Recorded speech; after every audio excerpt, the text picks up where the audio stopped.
Greetings and welcome to Converging Streams, Interfaith Fellowship in Our Modern World. Our program is a production of the Muncie Interfaith Fellowship and the Unitarian Universalist Church of Muncie. Today's topic is ancient roots of the Christian communion ritual. Please welcome Reverend George Wolfe.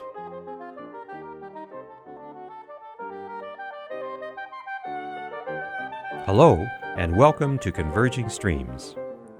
Today we are going to learn how the Christian communion service, instituted by Jesus, actually has its roots in a tradition that dates back as much as 2,000 years before Jesus lived. One of the great mysteries in ancient sacred literature is the Vedic Soma sacrifice. Numerous hymns or poems are devoted to Soma in the Rig Veda, a text sacred to Hindus and believed to have its origins in Indo-European oral tradition dating back about 4,000 years.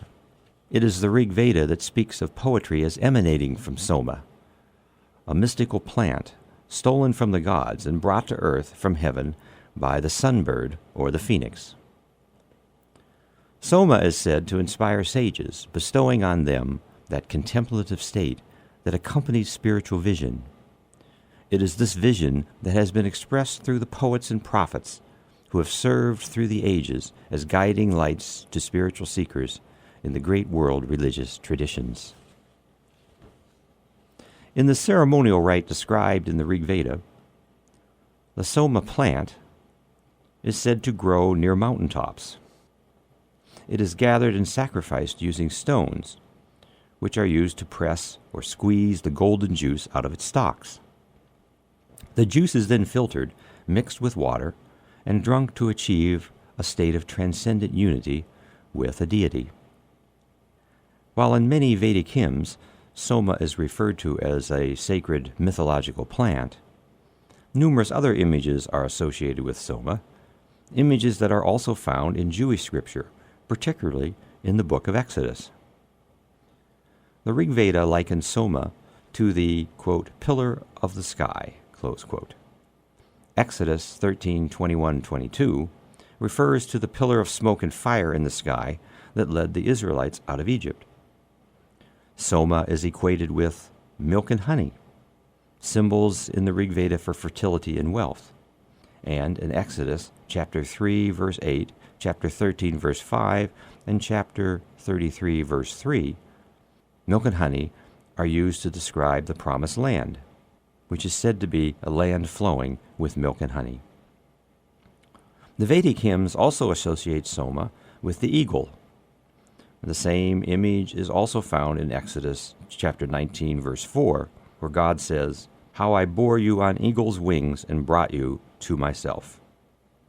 The sunbird or phoenix, which in the Vedic hymns is symbolized by the eagle, is said to bring Soma as the fiery juice of immortality to earth from the heavens on the wings of the phoenix.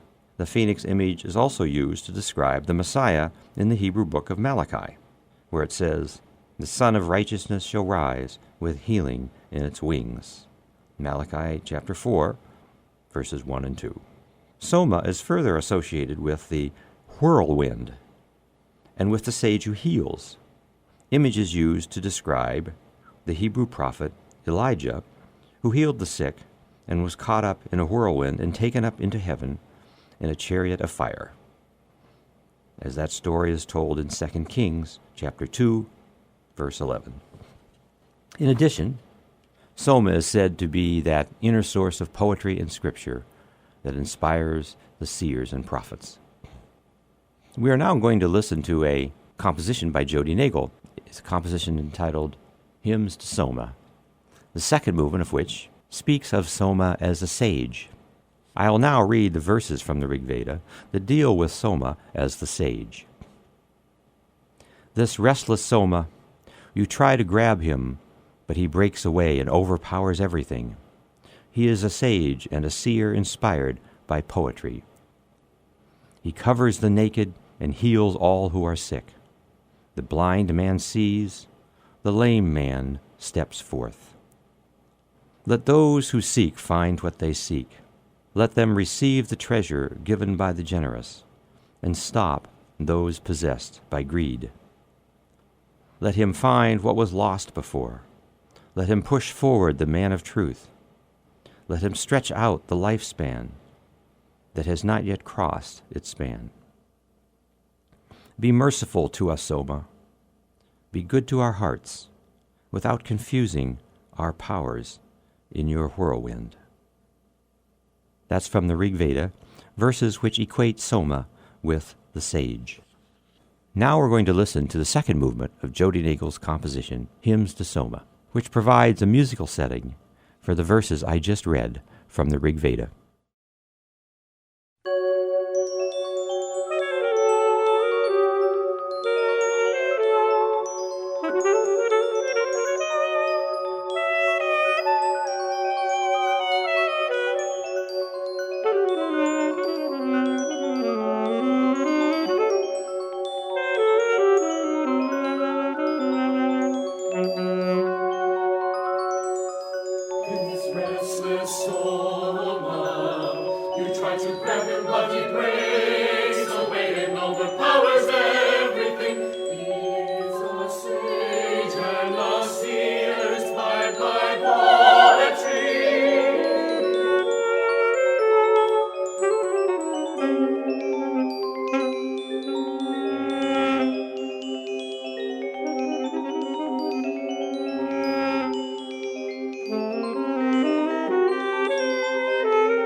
You've just been listening to the second movement of Jodi Nagel's Hymns to Soma for chorus, alto saxophone, and electronic sounds.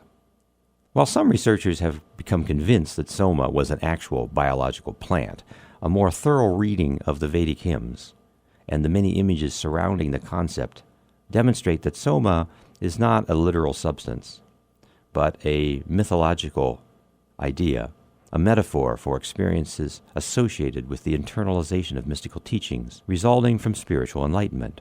In this case, the sacred drink represents that teaching which has become part of one's being, absorbed like food into a person's system, so that one can spontaneously live and express the teaching in daily life.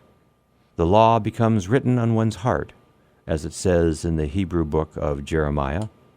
Soma may also have been the ancient way of poetically describing the experience of bliss during meditation. It is this mystical experience that is the source of the wisdom that has guided humanity for ages. According to Hindu tradition, the powerful, inspirational, and prophetic influence of Soma prompted the creator deity, which in Hinduism is known as Brahma, to banish Soma to the outer regions of the universe, thereby allowing only the gods to have access to it. As a result, humans could only acquire Soma through the sunbird or phoenix, which flies to earth from heaven, dies, resurrects from its ashes, then ascends back to heaven, leaving the Soma behind. Thus, in Orthodox Hinduism, the Soma sacrifice is believed to have been lost, and is therefore no longer practiced. The concept of Soma, however, has been kept alive in two other religious groups, these being Zoroastrians, who include in their devotions the drink of immortality, and Christians, who observe the rite of communion. Early Christian writers transformed the ancient Soma sacrifice using a clever play on words that bridged the languages of Sanskrit and Greek. Greek, of course, is the language of the Christian New Testament. And the word Soma in Greek means body. Thus, the Soma sacrifice, while in Vedic Sanskrit, refers to the sacrifice of a plant for its juice, in Christianity becomes the sacrifice of the body, or Soma, of Christ, whose life, death, resurrection, and ascension reflects the life of the mythological sunbird. Moreover, juice is pressed from a plant and its fruits, is mixed with water, which the priest adds to the drink, which is wine, symbolizes the water, in addition to blood, that flowed from the side of the crucified Christ. Thus, the ancient Soma sacrifice, which Hindus believed was lost ages ago, was revived and given new meaning by early Christian writers, and, somewhat ironically, and to the surprise, I'm sure, of many Christians, is currently being practiced on a weekly basis as the Christian communion service in many churches around the world. I'd like to conclude today's lesson with an interfaith psalm that I wrote while I was on a retreat in Michigan. This interfaith psalm refers to the concept of Soma, likens it to a fountain of light that floods the mind, which is a metaphor for that light that floods the mind when one experiences transcendence during meditation. The psalm also refers to the connection between Soma and poetry. Rhyme sweeps away time, scattering darkness as the poet blesses language with the sacred breath. The fountain of Soma light ascends to flood the mind, a naked brightness untamed.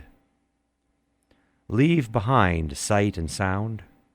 Wrap your words in sandalwood, carved into the silence where wisdom speaks unchallenged, stirring the slumber of sages.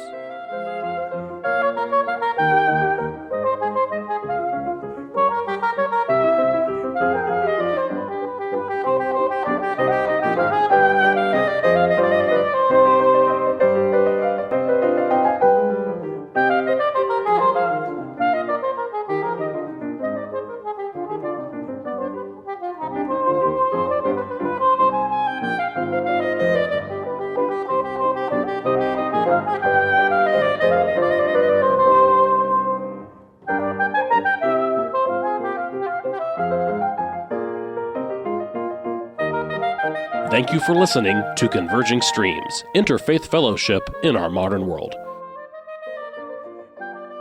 Our program is a production of the Muncie Interfaith Fellowship, with content and financial support from the Unitarian Universalist Church of Muncie and technical support from radio stations WCRD and Work FM.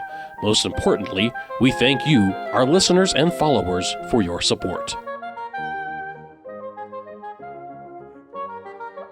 To connect with Converging Streams, including listening to our entire catalog of past programs, getting our latest new content, and making your own contribution to this program, visit our website, convergingstreams.org.